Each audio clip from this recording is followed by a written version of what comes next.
In fact, let's start with stories that have made the headlines in the Sunday newspapers. To help us do that, I'm joined by Tshamano Makhadi, who is Deputy Chairperson of the South African National Editors Forum. Before I talk to you, Tshamano, let's just roll the front pages of the newspapers as they stand this morning, this afternoon. We have the Sunday Times first. It leads with a story, "He's Not Your Type." Sadly, it is a story reflecting on a conversation that happened between the late Olorato Mongale and her mother at the first encounter of the man, at that point known to them as John, but later on, of course, we know that he was one of the people that would later kidnap and then murder her. We'll touch on that story in a moment. The Sunday Tribune has a story that says, "No pause, just panda, pusher, play." This is the story that has to do with the intrigue that has become the decision around the next lottery operator and the legalities that have been playing themselves out, and we will touch on that story as well. Lastly, the Sunday World leading with a story that says Cyril's office and in parentheses backs hijack of Transnet policy. So we'll talk about that as well. So let's start at the beginning. Tshamano, let's start with that story on the front page of the Sunday Times. It is really tragic, and I've been making the point that we get to know a lot of young women under these tragic circumstances that are an indictment on our society. We would have wanted to have known Olorato under different circumstances for her personality, her achievements, and the things that she was brilliant at. But sadly, this is where we are. Tell me a bit more about what this story is about. It says, "He's not your type," and it reports a conversation that was ominous in a way between Olorato's mother and Olorato just about a week or so before she was murdered. Good afternoon to us and good afternoon to the viewers of SABC. As we understand it, the story of Olorato Mongale, it turned out that whilst she was at the mall just a few days ago, somebody approached her and they seemed to have interest on her, and as she was sharing the details with her mother, the mother was actually not so convinced about this character, and that's when she said, "He's not your type." But a few moments, or rather hours, I think they had sort of connected, and they started to chat, and as we understand it, she later then met up with this gentleman, and that's when everything really went wrong to us. Yeah, and Tshamano, I suppose from this we glean a bit more credence for the theory that the SAPS has been working with that says these men operated in a form of a syndicate, because according to the report in the Sunday Times, this encounter actually happened at a mall in Bloemfontein. Both those elements at a mall, but also in a different province. This is in the Free State. It talks to the national element, doesn't it, of this syndicate that the police believe these men were part of? No question about it. It talks to the syndicate, something that we continue to experience in the country, the disappearance of people, in particular women that seem to be targeted. In this case, very unfortunately, Olorato then becomes part of the statistics. And something that is deeply concerning when one thinks of everything that is happening in the country, and obviously this becomes a call for concern. You wake up every day asking yourself, who's next? And that on its own, it's quite a disturbing thing when you think of just the number of women we continue to lose. Yeah. But obviously, as we know, to us, it's not just women. We know of stories of men that have disappeared, particularly in recent days. Once a person is reported missing, the next thing they are found deceased. Then another story that we see on the front page of the Sunday Times, Tshamano, is from the political front, DA versus DA over Land Act. What's that about? A few times in the last few months, and I missed the debate on the Expropriation Act, one has heard the Minister of Public Works, in a way, speaking and saying that, this is a law that I'm going to have to oversee in terms of its implementation. I may not necessarily like it, but a few times he has sort of spoken in a way that was read by some commentators as almost like defending it. Is that what the story is about? That, maybe his position doesn't necessarily sit well with the rest of the leadership of the DA? No, absolutely, Tulas. As we know, the issue that stems from the expropriation, bill, obviously something that the ANC has championed. Now that they are now in, government of national unity, and obviously the DA is now part of this. There are people that obviously hold very strong views that.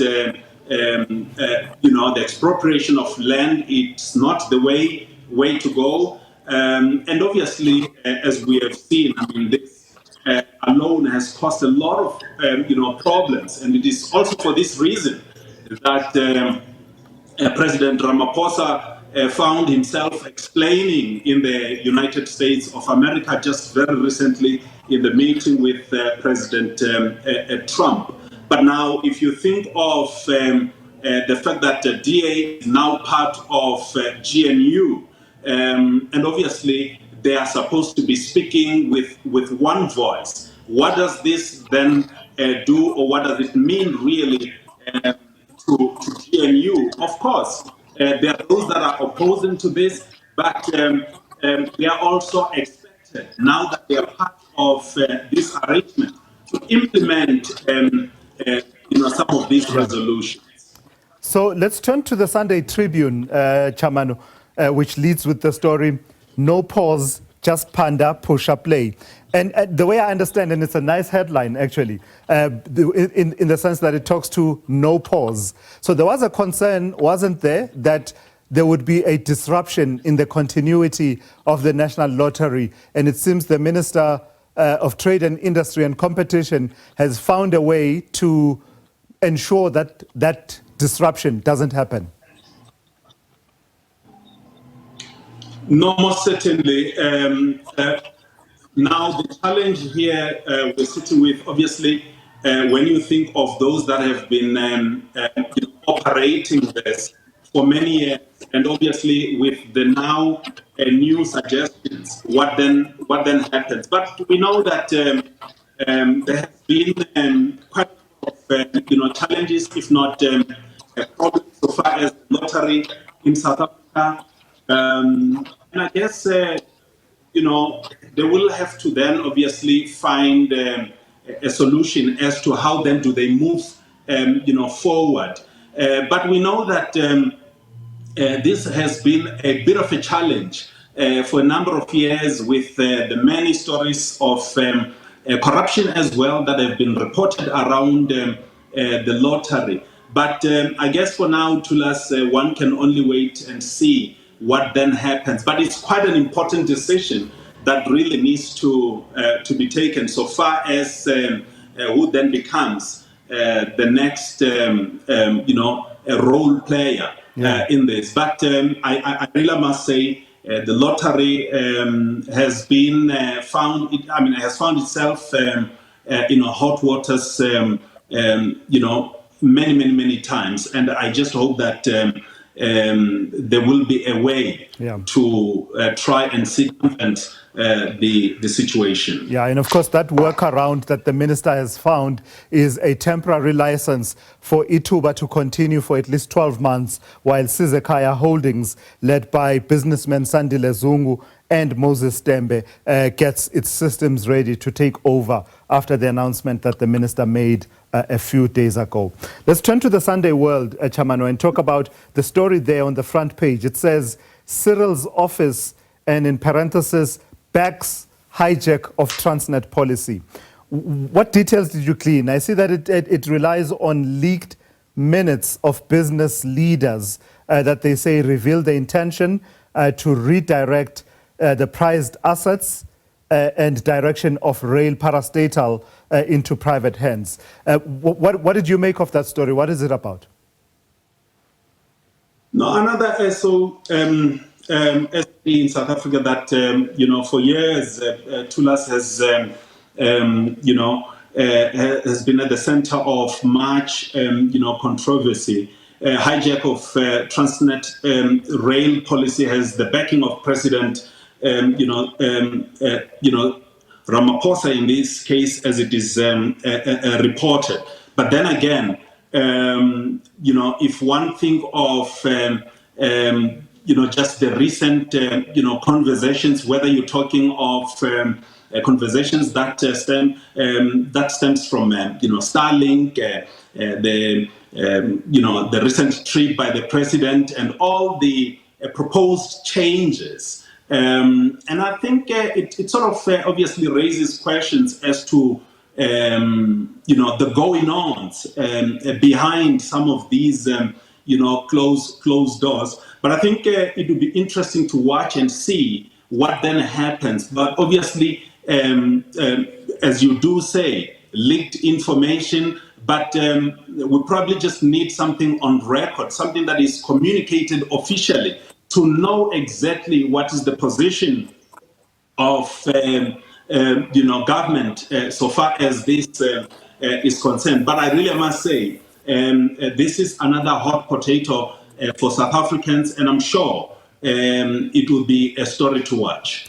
And then the last story that I want to touch on is a story of national importance, also on the Sunday World newspaper on the front page.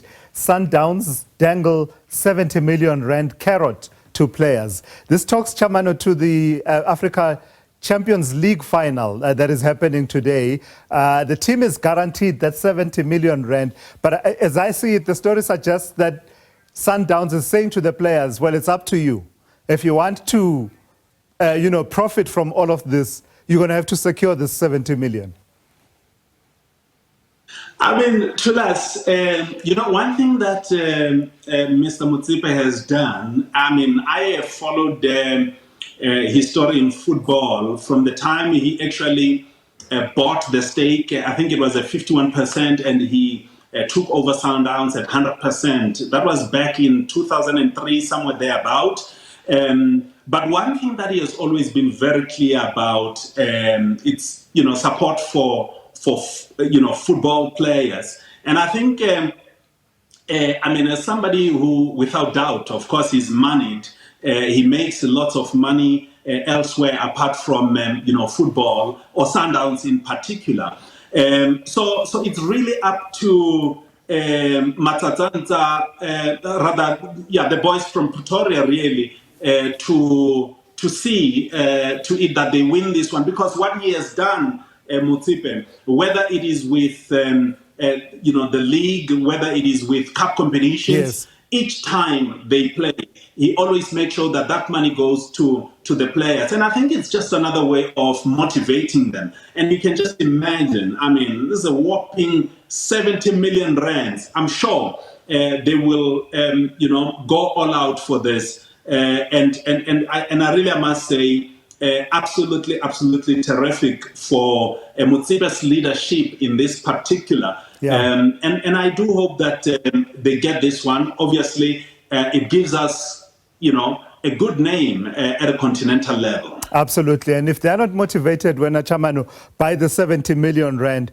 we can add the support of most of South Africa, if not all of us. I know that rivalries run deep, but this time around, all of us are saying Kabuyelo. Tshamano Makhadi, I've got to thank you for your time this afternoon. That's Tshamano there. He's Deputy Chairperson of the South African National Editors Forum. And as I say, I don't mind really. Kabuyelo, go all out, Masandawana. We are back with more for you in just a moment. This is The Week Ahead on SABC News.